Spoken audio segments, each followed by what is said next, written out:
My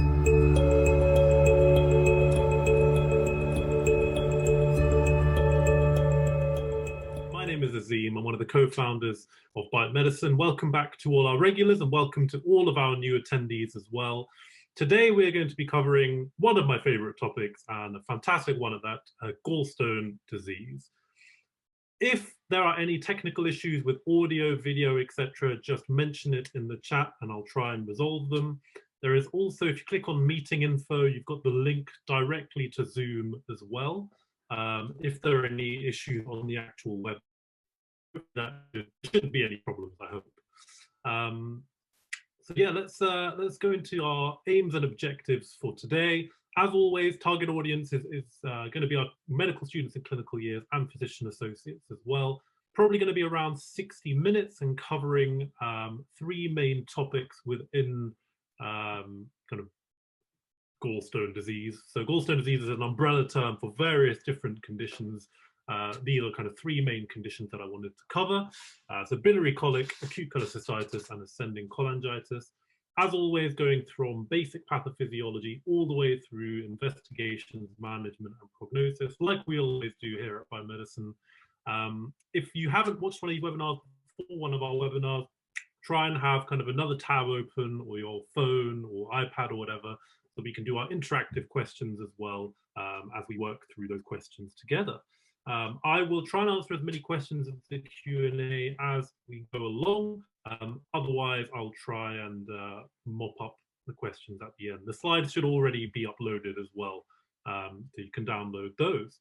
So just before we start off, if you haven't checked out our question bank and online textbook, as well as obviously our webinars, please do check that out. All our entire question bank and the textbook is based on the most recent evidence. The textbook is being updated extremely regularly, as is the question bank as well, based on UK guidelines. And please do tell your friends, tell your family about us. It's the only way that we can continue making this content. So yeah, you know, we know that we're still growing. So thank you for bearing with us as we continue to churn out content. So we're so glad for all the feedback that we have already received. So it's great to see so many of you here today as well. Fine, so without further ado, let's dive into our first case-based discussion. So we have a 44-year-old Caucasian female who is presented to the emergency department with a 1-month history of intermittent right-sided abdominal pain, worse after eating a heavy meal. On examination, the abdomen is soft and non-tender, and those are her observations. If I click here, that's where the pain is. So obviously this is a gallstone disease webinar, so hopefully you're thinking something along the lines of gallstone disease of some kind. Having a look at the observations, just pop it in the chat. Any concerns about those at all?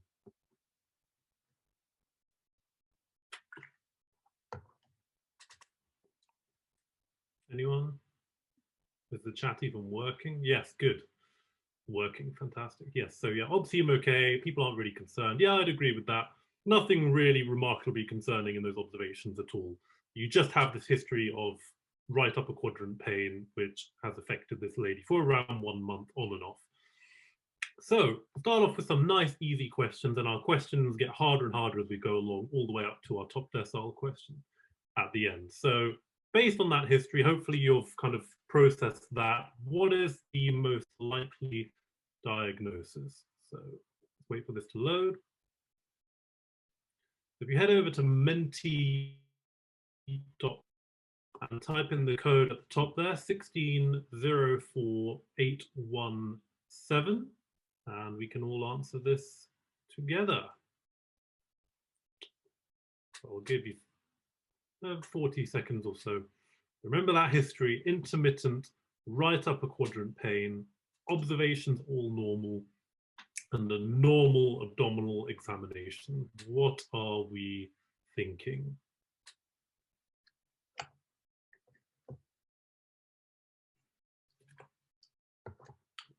You guys are putting nice. Good.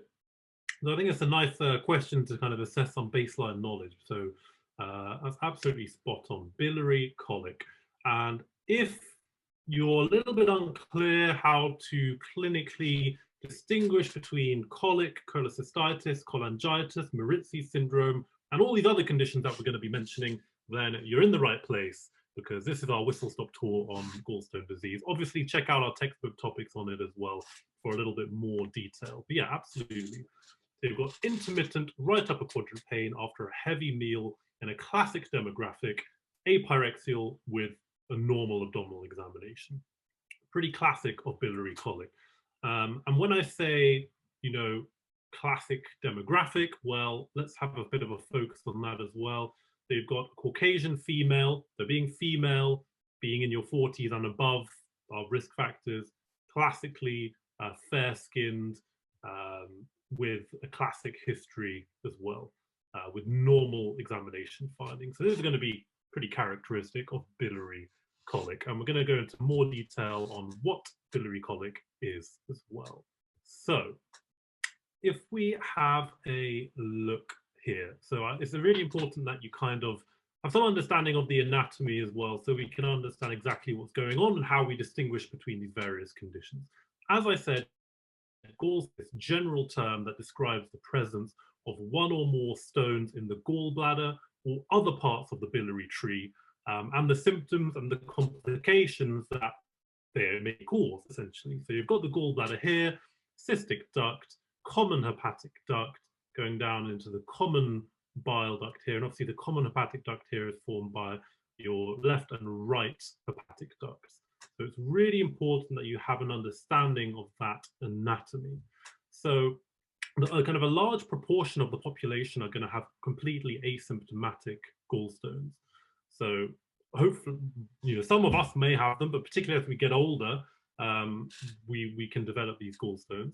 And obviously they're formed in the gallbladder. So that's where your gallstones are going to be formed. And they can get lodged in the cystic duct. They can get lodged in the common hepatic duct, sorry, common bile duct, if they get dislodged and move down towards the common bile duct. So they're not static. They can obviously migrate as well. So that's really, really important to remember. So if they become lodged in the cystic duct over here, is anyone else having issues with the sound? Sorry. Okay, how about this? Can people hear me when I'm talking? Intermittent, that's unusual. Okay. Maybe if I'll turn the video off for the moment, maybe that will resolve any sound issues. Is that any better at all? Yeah, better? Okay. If that happens again, then let me know as well. So yeah, sorry about that. I'm not sure why that's happening. So yeah, I guess the point I'm raising here is that you get gallstones formed in your gallbladder and they can get dislodged and move around. So biliary colic occurs usually due to a gallstone in the cystic duct over here. When a gallstone gets lodged in the cystic duct, the gallbladder is contracting against this obstruction, which results in biliary colic. Similarly, you can get inflammation of the gallbladder because of that as well. This is cholecystitis. And then, as I said, it can migrate into the common bile duct, and you can get things like obstructive jaundice and ascending cholangitis. So these are all the conditions that we're going to go into more detail on. So a few definitions. I think gallstone disease is one of those kind of umbrella topics with loads of different sounding complicated names, but actually it's pretty straightforward, I'd say.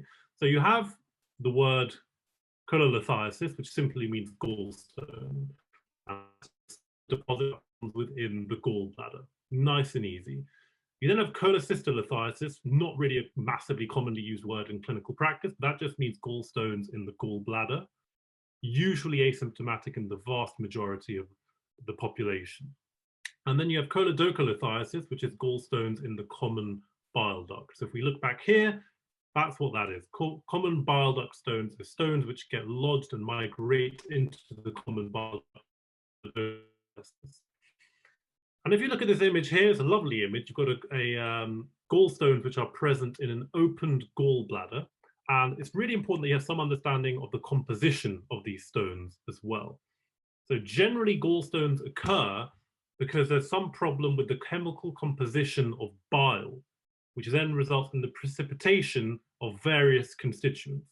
So if we think about cholesterol gallstones. So cholesterol stones are the most common type of gallstone in the developed world.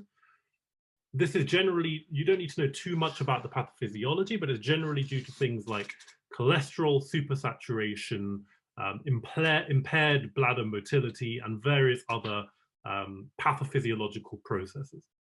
The key point is to remember there are various types of gallstones, which we're going to talk about in terms of their composition, and that cholesterol stones are the most common in the developed world. And if you wanted to visualize it, that's what it looks like in an opened gallbladder. So, based on that and any general knowledge you may have about gallstones, which of the following is true regarding gallstones?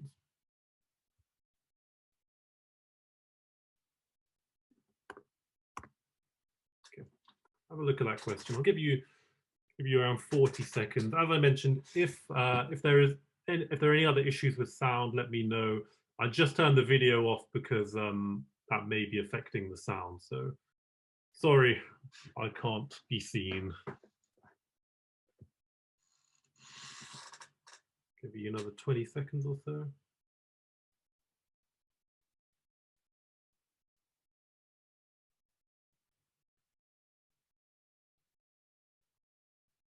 Okay. So let's take a look at what you lot think.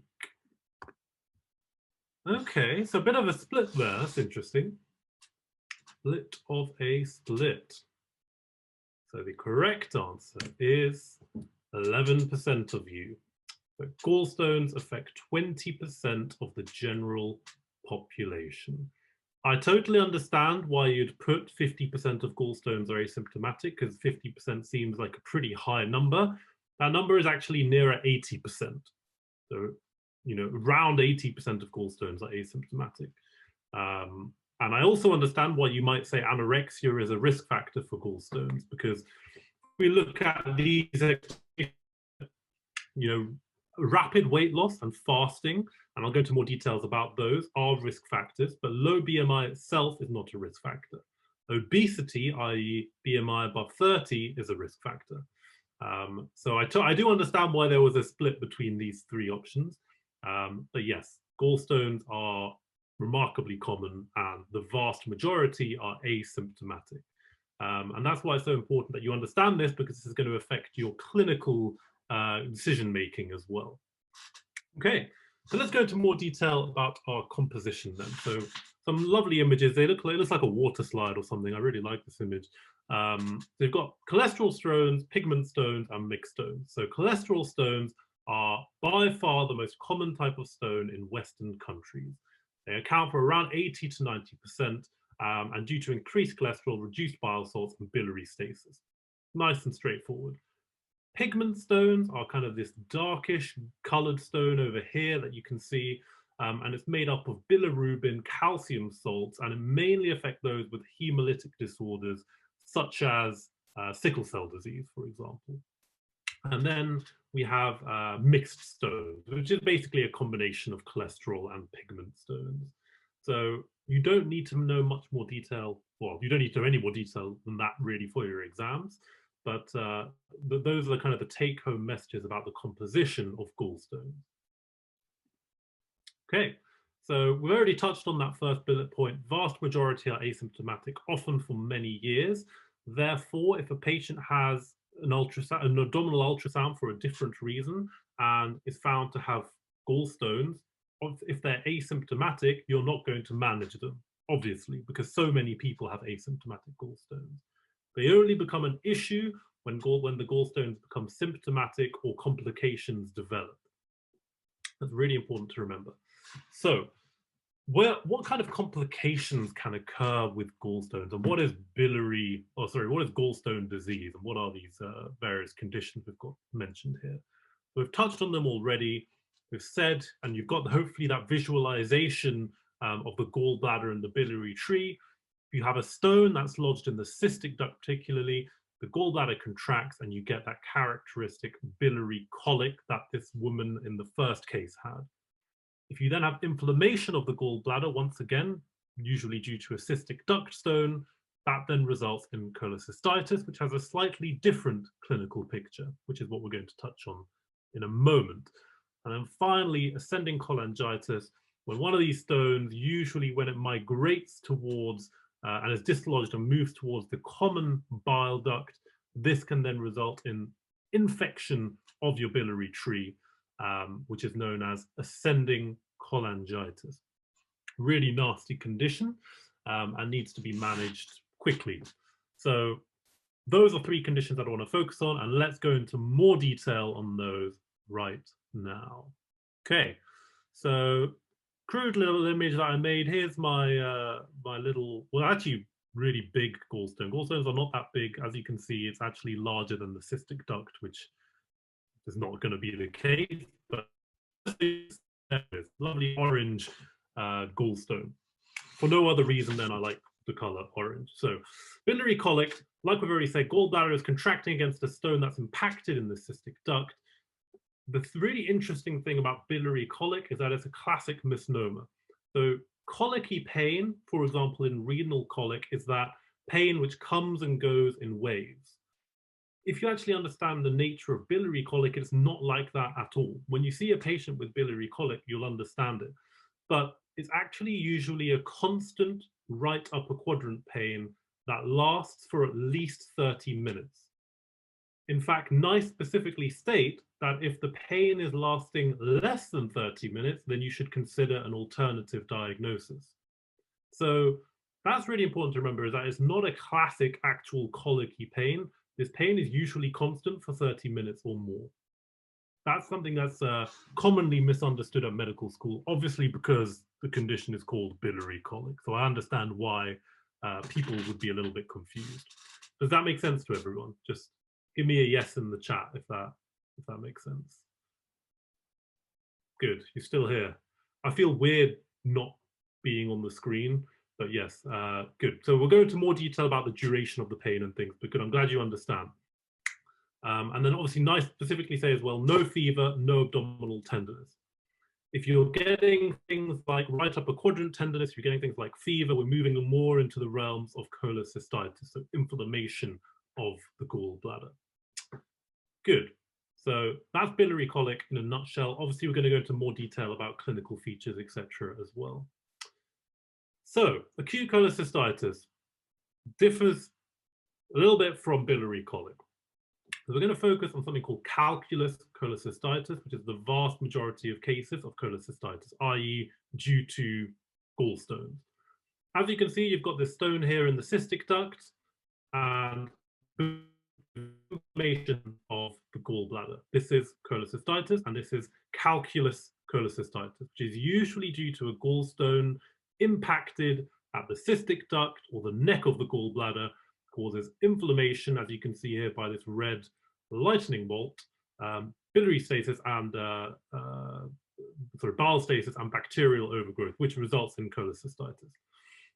And that's how it differs a little bit from colic, is that inflammation of the gallbladder. But that also then corresponds to your clinical features, because then you would expect right upper quadrant tenderness on examination, Murphy's sign, and fever.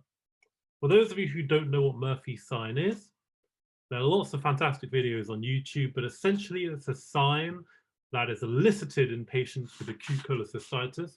So what you would do is that you would ask the patient to take in and hold a deep breath while palpating the right upper quadrant. If pain occurs on inspiration, this is when the inflamed gallbladder is coming into contact with your hand. And that's simply Murphy's sign positive. That's all it is. Unfortunately, I couldn't include videos of it here, mainly because of copyright reasons, but have a look at that. Really useful sign to elicit on examination. And yeah, that's something, if you're suspecting cholecystitis, any general surgeon will also always ask, are they Murphy's sign positive? And you need to tell them yes or no, otherwise they will laugh at you and maybe even put down the phone. So yes, make sure you elicit Murphy's sign in anyone with suspected cholecystitis. That is calculus cholecystitis, i.e. due to a stone. We then have this concept of acalculous cholecystitis. Acalculous means no stone. So acalculous as I said, it means there's no stone, and this stone should not be there. It usually occurs in severely unwell patients, and essentially these patients are really unwell. They're hypovolemic. They may have systemic illness for a different reason. This then causes stasis of bile in the gallbladder, blockage of the bile ducts, and cholecystitis. And it usually carries a pretty poor prognosis, mainly due to the underlying condition that has resulted in the cholecystitis. Because obviously, if you just have barn door calculus cholecystitis, we have very good management for that. We have a good management strategy for cholecystitis due to gallstones. But if you have acalculus, i.e. not due to a gallstone, we need to really manage the underlying condition that has resulted in the cholecystitis. So that's why it has a poor prognosis. Nice. Okay, moving on. Calculus, and we've done acalculus cholecystitis. We now have ascending cholangitis. So I've changed the color of the stone here a little bit into this nice bluish color. Ascending cholangitis is essentially infection of the biliary tree. As we mentioned before, usually due to a stone that has migrated into the common bile duct. This then causes obstruction, cholestasis, and infection, usually due to E. coli. So E. coli is the most common bacterial cause of ascending cholangitis and the most common cause overall. So there are some other key causes here as well, remarkably less common than a common bile duct stone. If you don't quite understand the concept of obstructive jaundice, have a listen back to our jaundice webinars, which I did over the last few weeks. But essentially, when a stone obstructs at the level of the common bile duct, this then causes obstructive jaundice because conjugated bilirubin, which is traveling down the common bile duct, enters the bloodstream. So when you're taking a history from these patients, you need to ask about things like clay-colored stools and dark urine. So tea-colored urine, essentially, is how some people describe it. But have a look back at those webinars if that doesn't quite make sense to you. So make sure you always ask about obstructive jaundice in a patient with suspected ascending cholangitis. Nice, and there's our lovely little, well, not particularly lovely, but our bacteria, which are ascending up into the common bile duct and beyond. Cool. Now, time for you to do some more work. Which of the following is a risk factor for gallstone disease? Which of the following is a risk factor for gallstone disease?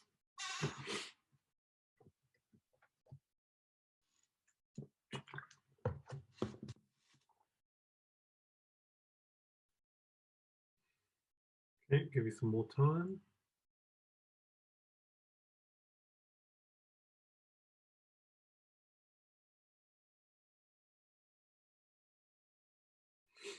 We've got a question here. Why does ERCP cause ascending cholangitis? Because it's a ERCP, for those of you who don't know, is endoscopic retrograde cholangiopancreatography. It's an endoscopic procedure. You're essentially putting devices down into your biliary tree. And any procedure such as that, any invasive procedure, has the risk of infection. And therefore, that's why ERCP can cause ascending cholangitis, because it can cause infection of your biliary tree. Okay, so which of the following is a risk factor? Okay, good. Lovely. Fantastic. Yes, so gallstones are more common in pregnancy for those reasons listed there. And as mentioned, these are the reasons why the others are not quite correct. So let's talk about our key risk factors for gallstone disease. Always comes up in exams. So we've talked about these first two bullet points already in terms of epidemiology. We know that this is a pretty common condition and can get complications such as colic, cholecystitis, and ascending cholangitis. At medical school, you're classically taught the 4 Fs, so female, fat, 40s, and fertile. These are brief descriptions of that. This is your characteristic demographic for gallstone disease. But obviously, life is not quite that simple, because there will always be additional risk factors as well. And I think I've listed a few here. So family history, as is the case with a lot of conditions, rapid weight loss or prolonged fasting. So this is a really interesting one, and this is probably why some of you put anorexia for the previous one of the previous questions. So it's not anorexia or low BMI in and of itself, it's this rapid weight loss that is the key risk factor. And that's because, you know, rapid weight loss or prolonged fasting is thought to cause gallbladder hypomotility and increases cholesterol excretion in your bile. So that's our logic behind why that causes or increases the risk of gallstone disease. Diabetes as well, non-alcoholic fatty liver disease, Crohn's, various medications, and hemolytic conditions as well. If you can learn this slide and the last one in terms of risk factors, it's far beyond what you probably need to know, but I personally always prefer to learn a little bit more than less. But yeah, these are your core key risk factors, and you know, these are not exhaustive lists of medications. There's not an exhaustive list of medication either, but key ones to remember.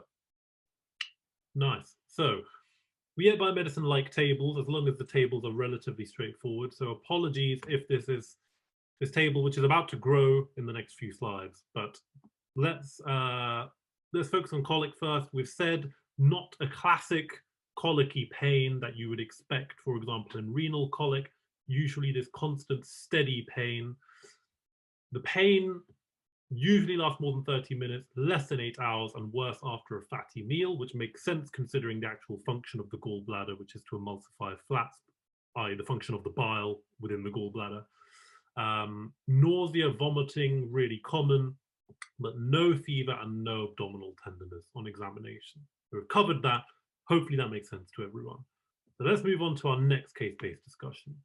So there he is. A 56-year-old Caucasian male. He's presented to the emergency department with a 4-hour history of right upper quadrant pain. There he is with a fever. He's tender in the right upper quadrant and palpating the right upper quadrant whilst the patient breathes in deeply causes significant pain, i.e. Murphy sign positive. Pop it in the chat. Are we worried about the observations, and what do we think the diagnosis is? Nice, easy question, hopefully, if you've been listening. What is the diagnosis, and are we worried about the odds?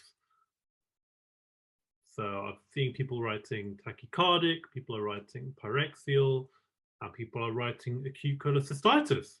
Good. And people are worried about the odds. So yes, I agree with all of those.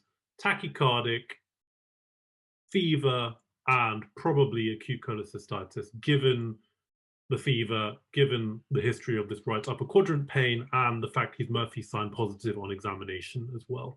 So yes, I would be concerned. And spot on, yeah, probably acute cholecystitis. So as you can see, the features in terms of the history are similar to biliary colic, and often patients will say, oh yes, actually, I've had similar pain to the pain I've had now previously, but it usually goes away by itself. But this time it's more constant and I've got a fever and I feel more unwell. So often they'll have a history of biliary colic and then develop acute cholecystitis. They can get right shoulder tip pain due to referred pain. You know, it can irritate the diaphragm. Essentially, fever, tenderness in the right upper quadrant, and Murphy sign positive. So we've covered actually most of these things already, including Murphy sign. So the key reason I'm focusing so much on discriminating these three conditions is because there is always a lot of confusion in terms of their pathophysiology and how they present clinically as well. So hopefully I can demystify some of those misconceptions. So finally, ascending cholangitis. Once again, can present similarly in terms of this right upper quadrant pain and the fever, which can also be seen in acute cholecystitis. But as I'm sure most of you have probably heard of this concept of Charcot's triad, fever, jaundice, right upper quadrant pain is this classic triad of ascending cholangitis, which is obviously infection of the biliary tree. You can then have this concept of Reynolds pentad, which is essentially the same as Charcot's triad, but hypotension / shock and confusion would essentially make the pentad. And you're not gonna wait for that pentad to develop. You need to treat any patient with suspected ascending cholangitis as quickly as possible, both Cholecystitis and ascending cholangitis, these patients can deteriorate quickly. They can become septic. They can go into septic shock and, end up on ITU or worse. So you're not going to wait for this pent-out of shock and mental and confusion to develop. You're going to manage them, and we're going to talk about management shortly as well. And always ask about this history of pale stools and dark urine, which are obviously features of obstructive jaundice. So hopefully that makes sense to everyone in terms of clinical features, and you can kind of categorize these three conditions a little bit clearer in your mind now than you may have been able to do half an hour ago. Good. So back over to you now. Which of the following conditions is associated with a raised serum conjugated bilirubin? Nice, easy question. It's really just to make sure that you guys have been listening. I will be very disappointed if you get this wrong. Please don't let me down. I will cry. Which of the following conditions is associated with a raised serum conjugated bilirubin? There's a question in the Q&A about would you treat cholecystitis and ascending cholangitis using sepsis protocol? If these patients are obviously septic, then absolutely, but essentially you would. Most patients with cholecystitis and ascending cholangitis are going to require things like IV fluid resuscitation, IV antibiotics. You're not going to start and cultures as well. Obviously, if they've got a fever and you're suspecting sepsis, then they're going to need cultures. It depends on the clinical scenario, but almost all patients are going to require at least a few of the aspects of the classic sepsis 6 that we're taught.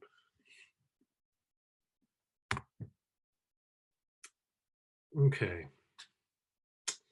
Come on, guys. 72%. I'll take it. I'll take it. 72%. So ascending cholangitis is what's going to cause your jaundice because of your raised serum conjugated bilirubin. So remember, ascending cholangitis is most commonly due to a common bile duct stone, and that can then cause leakage and the leakage of conjugated bilirubin into your blood, and that's why you get jaundice. A cystic duct stone is not going to cause jaundice. Biliary colic and cholecystitis should not cause jaundice. Ascending cholangitis causes jaundice because it's a common bile duct obstruction, whereas obstruction of your cystic duct or simple cholecystitis should not be causing jaundice, and therefore your serum conjugated bilirubin should be normal. And that's a really important concept to get stuck into your head. I remember being in A&E, and I think I was like general surgical F1. And this is when my understanding of this was probably not as good as it should have been. And I remember very clearly getting mixed up between cholecystitis and ascending cholangitis and getting shouted at by my gen surg consultant. They're like, the bilirubin is normal. You should not say that it's ascending cholangitis. You know, if the bilirubin is normal and the patient's not jaundiced, then this is going to be cholecystitis. Is essentially what they said to me, which is a simpler summary of what I've said to you, basically. So remember, I'll say it once more, one final time, biliary colic and cholecystitis should not cause jaundice. Ascending cholangitis causes jaundice due to raised serum conjugated bilirubin. Okay, let's move on to some investigations. So investigations in all three of these conditions are relatively straightforward. Ultrasound, generally first line for all three conditions. So biliary colic, if you remember, I've got this lady up here as well. Remember how she presented? Have a flick back through the slides if you've forgotten. You're going to do an ultrasound, and remember, these patients are systemically well. They normally often will present to their GP. They don't need to be admitted to hospital. You know, their abdomen is soft and non-tender, they're apyrexial, and they're generally quite well. So you're going to arrange an abdominal ultrasound to essentially identify the presence of gallstones. And you're going to arrange liver function tests to see if there are any complications such as biliary, CBD stone, essentially. So if we have a look at this ultrasound, you don't need to know massive details on how to interpret ultrasound, but essentially this is just to highlight the fact that current high-resolution ultrasounds can identify gallstones which are as small as 2 millimeters, so small, and have a sensitivity of greater than 95%. So really, really good for identifying gallstones. And this ultrasound here is showing biliary sludge and gallstones as well. So hopefully you can see that. There's borderline thickening of the gallbladder, but not thick enough to be defined as cholecystitis. So yeah, that's how the gallbladder and gallstones would look on abdominal ultrasound. There are some investigations to consider in biliary colic. NICE recommend that this set of patients can have an MRCP, or should have an MRCP. This is magnetic resonance cholangiopancreatography, which is essentially a non-invasive test that utilizes MRI to evaluate the liver, gallbladder, bile duct, pancreas, and it's really good at picking up particularly common bile duct stones. So if you've done an ultrasound on this lady up here with biliary colic, and essentially if you're suspecting that this patient could have common bile duct stone, then we want a better form of imaging, more specific form of imaging. So essentially on that abdominal ultrasound, if the CBD is dilated and or the liver function tests are abnormal, then we can do an MRCP because we're suspecting that this patient could have a common bile duct stone. Or, you know, they may have even passed a common bile duct stone already. Maybe that's why it's dilated. But that's why you need a bit more clearer imaging to figure that out. And that's because, if you remember, common bile duct stones are associated with really significant complications, such as ascending cholangitis. So if there's any suspicion that this patient has a common bile duct stone, we need to diagnose it with MRCP. EUS, which is, as the name suggests, endoscopic ultrasound, if an MRCP does not allow the diagnosis to be made. Few patients need an EUS for basic biliary colic. Normally the diagnosis is going to be made on abdominal ultrasound. So nice and straightforward, I hope. Moving on to cholecystitis. So remember our chap, right upper quadrant pain, fever, Murphy sign positive. These patients are going to need to be in hospital. They're going to be presenting to A&E, and we're going to be doing additional blood tests and often additional investigations as well. So full blood count, obviously this is an inflammatory process. We're expecting raised white cells and neutrophils.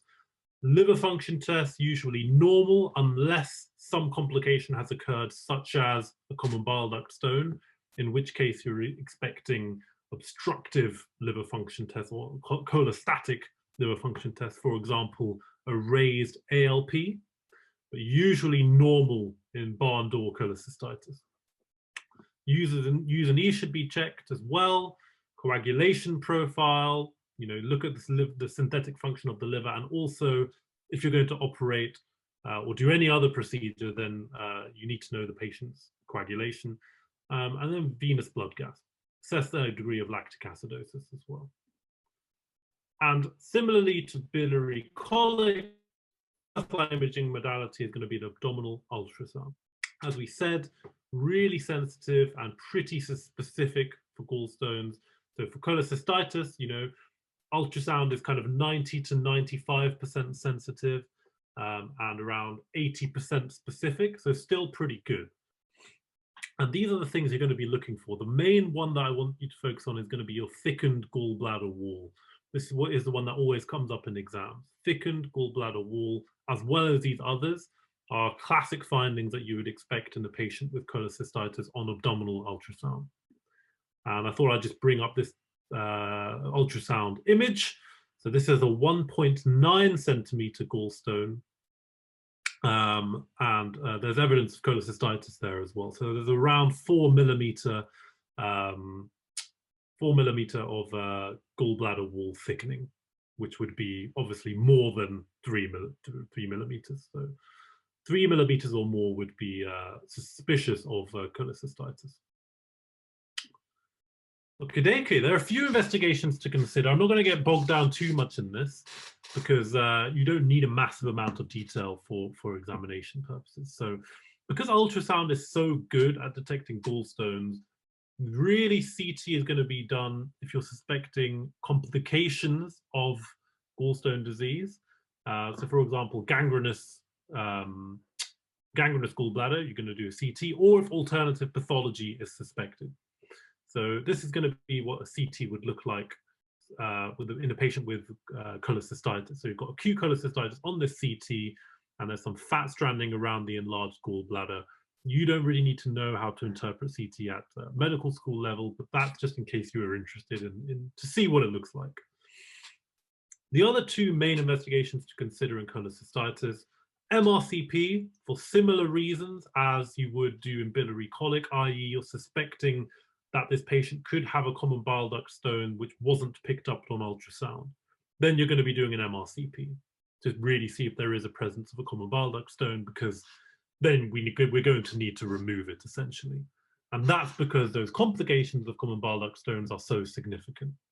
Hopefully that makes sense. And this last investigation, I personally have never requested. It's really not as commonly performed as it used to be, but it will be done, and mainly for examination purposes, it's important you know that it exists. So you have this HIDA scan, HIDA scan, which is essentially how this scan works is that you've got a nuclear medicine scanner or a gamma camera, which essentially tracks the flow of technetium, which is a radioactive tracer, from your liver into the gallbladder, into the small intestine, and it creates computer images. So if you're injecting this radioactive tracer and you're taking images, so the thing that you need to be looking at is the hepatocytes are going to take up the technetium and it's going to be excreted into the bile. So what you're looking at is whether the gallbladder is visualized or not. So cholecystitis usually uses cystic duct obstruction. The gallbladder is not going to be visualized because the cystic duct has been obstructed. So nice and straightforward. You don't need to know a massive amount of detail about this scan. As I said, not performed as often as it used to be. If you were interested to see what those images would look like, this is a normal hepatobiliary scan, so HIDA scan. It's clinically useful for detecting gallbladder disease, not as commonly used anymore, but this is an example of a normal scan. Okay, so case-based discussion number 3. This is really just to help. Obviously, this is ascending cholangitis. This is the third condition that we've talked about. I've only put it in here so you get some idea of how patients usually present to A&E with ascending cholangitis. So you've got this female here, right upper quadrant pain, fever, she's got yellowing of her conjunctiva, and she's itching herself. So you've essentially got Charcot's triad of right upper quadrant pain, fever, and jaundice.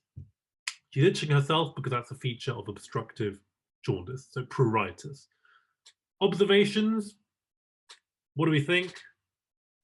Bad or good? We still there?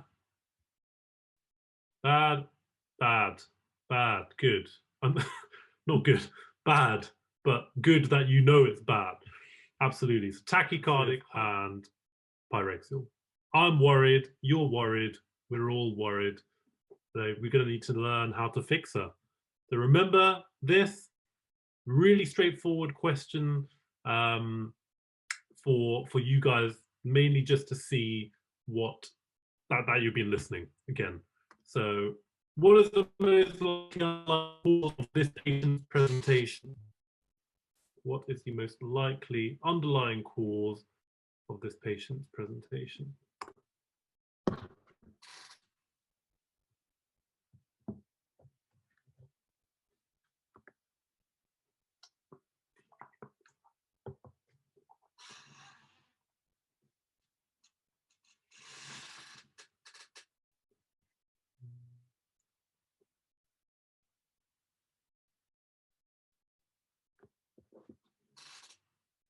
I'll give you another 20 seconds or so.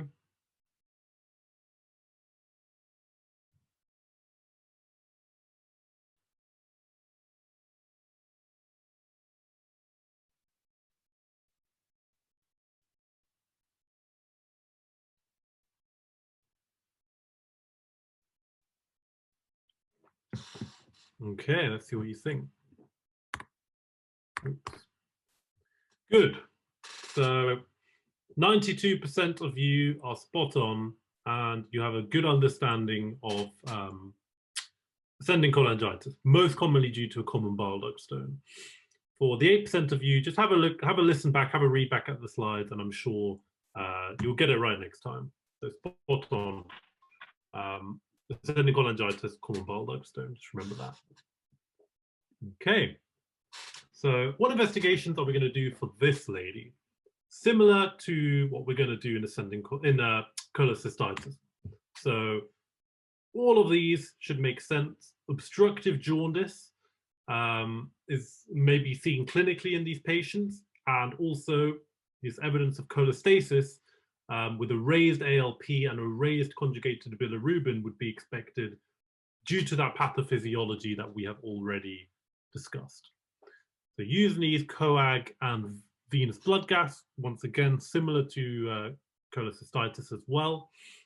Blood cultures now, arguably you're going to do blood cultures in cholecystitis as well. If the patient is pyrexyl or you're suspecting sepsis, obviously you're going to do blood cultures on any patient that is suspected to be septic, not just in ascending cholangitis. So obviously cholecystitis can cause sepsis, and in which case you would do blood cultures. Patients with ascending cholangitis are generally very, very unwell, and you will certainly do blood cultures as well. So it's not, just to clarify, just because I put blood cultures on this slide and not on the cholecystitis slide doesn't mean you're not going to do blood cultures in a patient that is septic with cholecystitis. Fine. Primary investigations, abdominal ultrasound, as we mentioned previously, really good for stones, can show common bile duct dilatation as well. Some investigations to consider: CT, if you're suspecting other complications or alternative pathology. And then finally, MRCP is going to be your gold standard because it's really good at delineating that biliary tract. So, oopsie daisy. You can see here, hopefully you can see this somewhat, but essentially, where are we looking at here? So you've got gallbladder here, you've got stones in your common bile duct here. So that's how it would look like on MRCP, which is obviously your gold standard investigation for cholangitis and to delineate your biliary tree, as we said. The main investigation to consider is going to be ERCP. ERCP is this endoscopic procedure that we've discussed already. I've only put it here because technically it's diagnostic and therapeutic, because obviously you can actually visualize directly your common bile duct. And also you can remove a stone or stones if they are in the common bile duct. But in the vast majority of cases, you're not going to jump straight to an ERCP, which is an endoscopic procedure. Usually you're going to do an MRCP, which utilizes MRI and is non-invasive, because you need a good understanding of the anatomy and where these stones actually are before you proceed to ERCP. But I put it here because technically it could also be considered as an investigation. Fine, so management now. So management of biliary colic, and then we'll talk about cholecystitis and ascending cholangitis. So biliary colic is nice and straightforward. Essentially, all patients with symptomatic gallstones are going to need surgery. So symptomatic biliary colic. So this lady here obviously has symptomatic gallstones. And symptomatic is defined by NICE as currently or any time in the last 12 months. If they have any time in the last 12 months experienced biliary colic, as per NICE, they should be referred for cholecystectomy. The key point in management before they get to theatre, before they have the operation done, is to manage their symptoms. We all know about NHS waiting lists.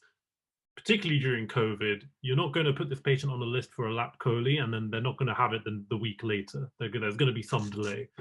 But obviously these patients can then have bouts of pain, which can be really uncomfortable whilst they're awaiting surgery. So that's why we need to offer pain relief, oral NSAID or paracetamol. This is all as per NICE guidelines. And then if that is either inappropriate because they've got allergies or whatever it may be, or not effective, then we can move on to IM, intramuscular pain relief. And that's obviously not going to be definitive. The definitive management is going to be removing the actual gallbladder. And then obviously lifestyle changes alongside analgesia during that period as we wait for the gallbladder to be removed. So hopefully that makes sense. The obviously definitive management is removal of that gallbladder. So that's biliary colic. Let's move on to cholecystitis management. According to NICE, this is actually this is a pretty tricky question. What is the advised surgical management of a patient diagnosed with cholecystitis?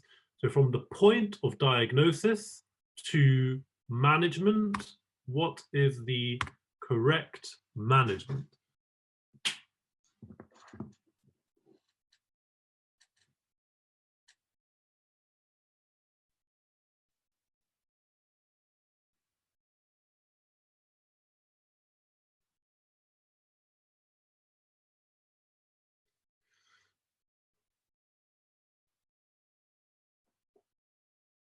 Let's see how much you guys know your NICE guidelines.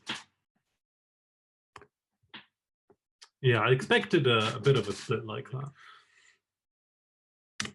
36% of you are correct. Now, the reason I say I understand there's a split is because this is what NICE guidelines explicitly say. Minimally invasive, so that's laparoscopic, removal of your gallbladder, cholecystectomy within 1 week of diagnosis of cholecystitis. That's what NICE guidelines say. However, in reality, these patients are generally admitted to hospital and they generally will have their gallbladder removed within 72 hours. This is known as a hot gallbladder. This is now current clinical practice. So although guidelines say within 1 week, generally in clinical practice, they're going to have it during their admission within the first 72 hours. And the reason why I understand the 20% of you that put 6 weeks is because this was kind of previously advocated, that you would wait for the inflammation to die down a little bit before you start operating. But now actually delaying surgery has been shown to be associated with worse outcomes. So I understand these 3 options, but actually the correct one, according to NICE, is going to be within 1 week. So management of cholecystitis. These patients are unwell. If they're septic, manage as per sepsis 6, but generally they're all going to need analgesia, they're all going to need antiemetics, they're all going to need IV fluids, as well as IV antibiotics. So this is a classic combination. This is what we use in my hospital. IV antibiotics, make sure they get them quickly, because these patients can deteriorate quickly as well. And early lap chole, as we've said. This is NICE guidance, 1 week, often performed within 72 hours. We said already that delayed procedure was often performed, but now is not advocated, and that's because early cholecystectomy has lower complications, shorter hospital stay, and improved quality of life. So, nice and easy. Second line, or kind of alternative management option. So you can do something called a cholecystostomy. So this is generally going to be performed if an early cholecystectomy is inappropriate. So a percutaneous cholecystostomy, if you haven't heard of this procedure, it's essentially an image-guided procedure which involves placement of a drainage catheter into the lumen of the gallbladder to decompress the gallbladder. This is not a definitive option for the management of cholecystitis. It's going to be if the patient is inappropriate for a laparoscopic cholecystectomy. If they're profoundly septic, or if they're not going to survive the operation, whatever it may be, if they're not able to have a lap chole, they can have this temporary measure, which is an insertion of this tube, decompress the gallbladder, you connect that tube to a collection bag, and then have a delayed cholecystectomy a few months later. So remember, a cholecystostomy is not a definitive procedure. They will still eventually need their gallbladder removed. There we go. Hopefully that's nice and easy. And that's the management of cholecystitis in a nutshell. Ascending cholangitis. So here she is, our lady. She's the illest of the 3. She came in with her Charcot's triad of right upper quadrant pain, fever, and jaundice. She was tachycardic, really high temperature. She wasn't well. IV fluids, IV antibiotics, obviously symptomatic relief with things like analgesia, antiemetics as well. But we need to manage quickly because we don't want this patient to end up in intensive care or to die. So once we've done our initial measures in A&E, we're obviously going to be talking to our various teams, and the main first line procedure that's going to be needed to be done is your ERCP, endoscopic retrograde cholangiopancreatography. You've given your antibiotics, you've given your fluids, we've tried to manage the patient as best as we can conservatively, but we need our definitive management, which is going to be removing the cause. So remember, the most common underlying cause is going to be your common bile duct stone. So this endoscopic procedure, which I'll show you on the next slide, you explore the biliary tract, you remove gallstones, facilitate drainage, and that's normally performed before or at the time of lap chole. But obviously, you're going to eventually need to take out the patient's gallbladder to avoid any future complications, such as getting ascending cholangitis again. This is what an ERCP looks like. So an endoscope is inserted through the mouth. It reaches the duodenum, where the ampulla of Vata can be visualized. You then essentially, you use X-ray, you use radio-opaque dye. If a stone is visualized, the sphincter and the bile ducts can be enlarged with a cut. This is known as a sphincterotomy, and then gallstones can be removed. And yeah, so that's exactly it. It's direct visualization of the biliary tract and removal of your common bile duct stone. And this is really, really important. Just giving antibiotics and fluids are helpful in stabilizing the patient, but you need to remove the actual cause, which is usually a common bile duct stone. This image on the right, your duodenoscopic image of 2 pigment stones extracted from the common bile duct after sphincterotomy. So that's actually what it looks like when you visualize it. Cool. Just thought I'd mention these couple of options for biliary decompression / bile duct clearance. This is a little bit beyond the scope of your med school examinations. I doubt you're going to get asked this, but I thought it'd be important to mention. You have percutaneous transhepatic cholangiography. This is usually done if your ERCP has failed. And once again, it's a temporary measure. So radiological technique, and this is what it looks like in terms of what you would actually see on the imaging. There's local anesthetic into the skin. You put a long, thin needle through the skin into the bile ducts, and you insert contrast medium into the bile ducts. You can then place a stent for temporary drainage of your biliary system, but they will eventually need definitive management as well. And then finally, surgical drainage, which is, as it sounds, surgical procedure is going to be done if these minimally invasive techniques have either been unsuccessful or are not possible. So you have a colodichotomy, which is, the actual word means incision into the common bile duct. Essentially, the common bile duct is opened, your common bile duct stones are removed, and then you insert a T-tube, which is a draining tube placed into your common bile duct and drains bile whilst the common bile duct is healing. And it's usually attached to a bag that is attached to the outside of your body. The other option in terms of surgical drainage is going to be you do a lap chole and then you actually explore the bile duct at the same time. And that's it. As I said, slightly beyond the scope of med school exams, but these words are really important to know when you get onto your clinical rotations and when you start F1, F2.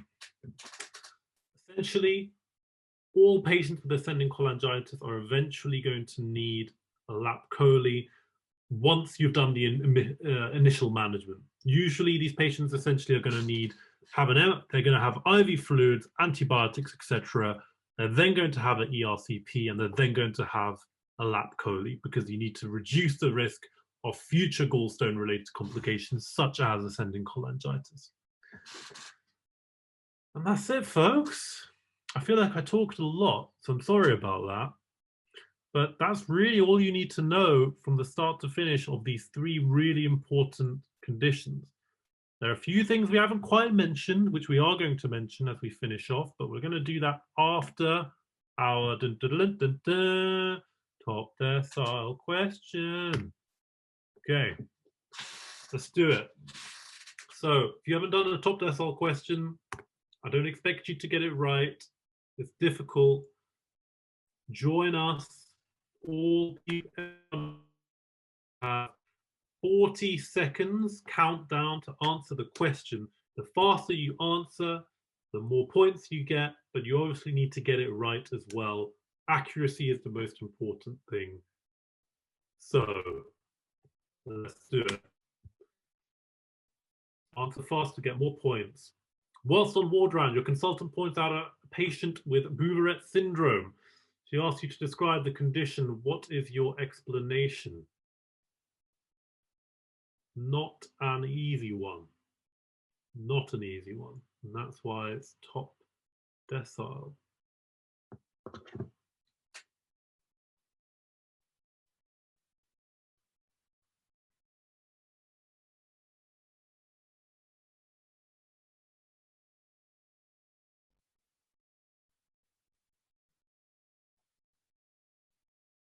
Ten seconds. 10 seconds.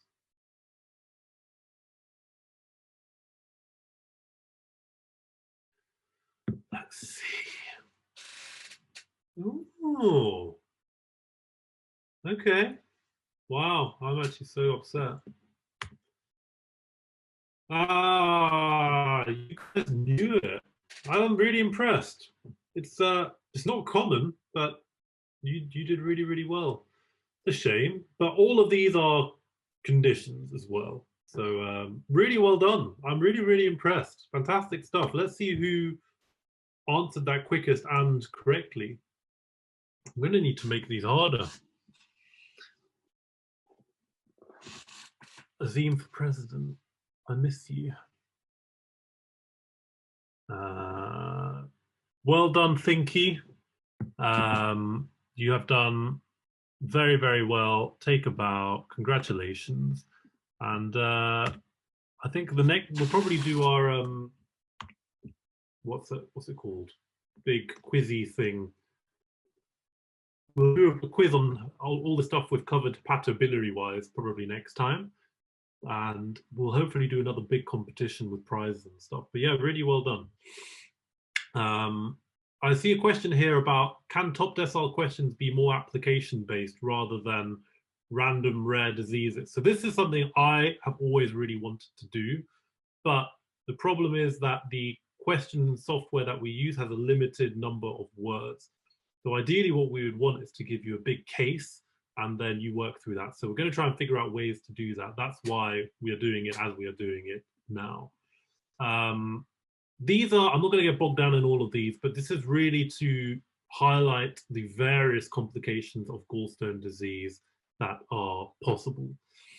We have touched on cholecystitis, ascending cholangitis, and obstructive jaundice.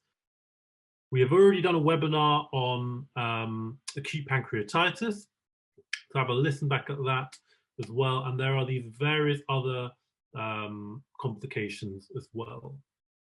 So have a brief read of those explanations. You don't need to know a massive deal about that. We're going to insert the question slides into the updated PowerPoint soon, and then you can read back at all those explanations for the previous questions as well. But really well done to everyone. Well done for sticking around all the way to the end. Hopefully you have a much better understanding of all three of these conditions and gallstone disease in general and the complications of them, symptoms, investigations, management as well. So thank you so much. I would love your feedback, please, both on the webinar today and any other feedback that you have for myself or the team, because we always want to improve and we want to create more good content for everyone. So thank you so much to everyone. Hopefully see you again soon. I will take a look at some of these questions. Do all patients with gallstone disease need to be known by mouth? All patients with Cholecystitis and ascending cholangitis should be nil by mouth when you're assessing them. Patients with biliary colic do not need to be nil by mouth because they're not going to theatre imminently. Okay, thank you, everyone. Thank you. I think I just answered that nil by mouth question. I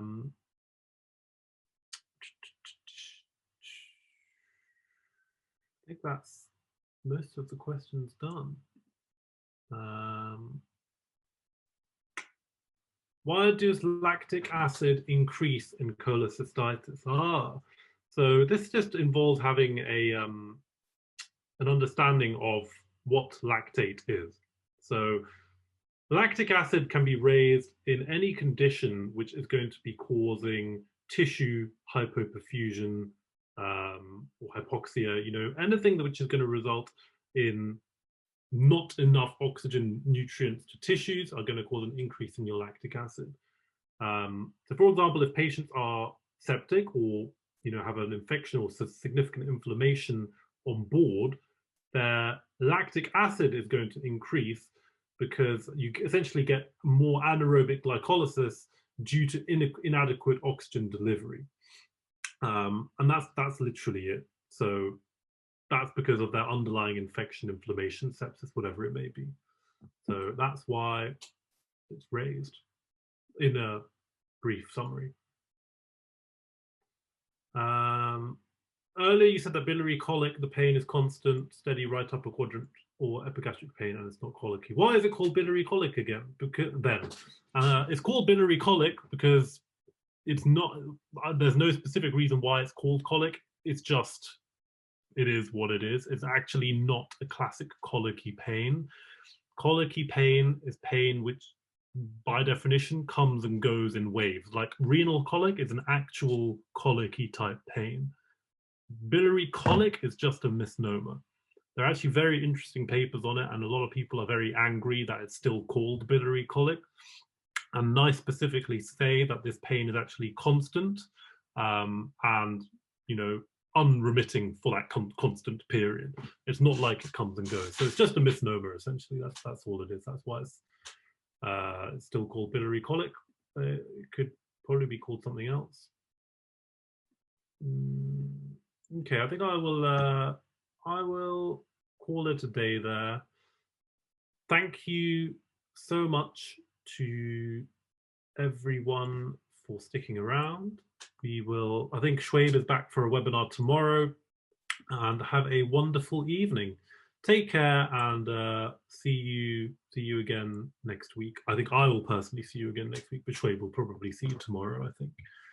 Take care. Please tell your friends about us. Really appreciate it. All the best. Bye-bye.